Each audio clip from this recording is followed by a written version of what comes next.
আরজিকর কাণ্ডের প্রতিবাদে ফের রাত দখল, দিকে দিকে একটাই স্বর, জাস্টিস ফর আরজিকর। কলকাতা থেকে জেলা, দেশের গণ্ডি পেরিয়ে এমনকি বিদেশের বিভিন্ন জায়গা থেকে তাদের প্রতিবাদের ছবি হোয়াটসঅ্যাপে পাঠিয়েছেন বহু মানুষ।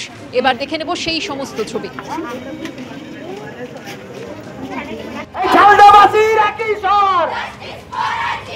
বাংলা জুড়ে একই স্বর, বাংলা জুড়ে একই স্বর। আমাদের এই পদযাত্রা, এই মিছিল এগিয়ে চলেছে। আমরা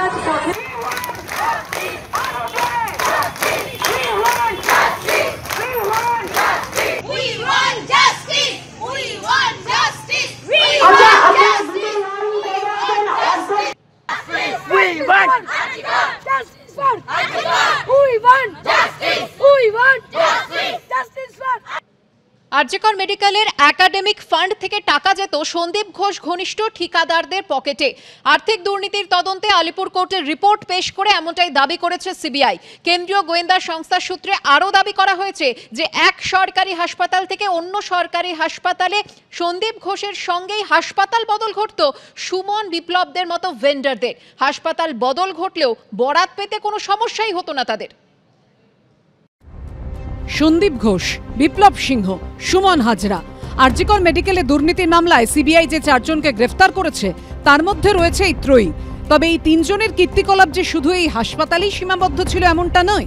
সিবিআই সূত্রে দাবি, যে মেডিকেল কলেজে সন্দীপ ঘোষ যেতেন সেখানেই রমরমা হতো ভেন্ডার বিপ্লব সিংহের। পরে সেই তালিকায় যুক্ত হন আরেক ভেন্ডার সুমন হাজরাও।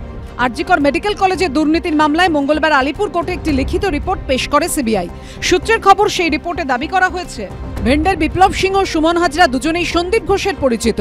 সন্দীপ ঘোষ যখন মুর্শিদাবাদ মেডিকেল কলেজের অর্থোপেডিক বিভাগের অধ্যাপক হিসেবে কাজে যোগ দেন তখন সেখানে ভেন্ডার ছিলেন বিপ্লব সিংহ। সূত্রের খবর, সিবিআই রিপোর্টে দাবি করা হয়েছে মুর্শিদাবাদ মেডিকেল কলেজ থেকে সন্দীপ ঘোষ কলকাতার ন্যাশনাল মেডিকেল কলেজের এমএসভিপি হয়ে আসার পর সেখানেও তিনি বিপ্লব সিংহকে বরাত পাইয়ে দিতে সাহায্য করেন। সেখানে সন্দীপ ঘোষের সঙ্গে সুমন হাজরার পরিচয় করিয়ে দেন এই বিপ্লব সিংহই। তারপর বিপ্লব সিংহের মতো সুমন হাজরাও ন্যাশনাল মেডিকেল কলেজের বরাত পেতে শুরু করেন। সিবিআই দাবি করেছেন এই 3 জনের মধ্যে নিয়মিত যোগাযোগ ছিল। রিপোর্টে আরও মারাত্মক অভিযোগ তোলা হয়েছে।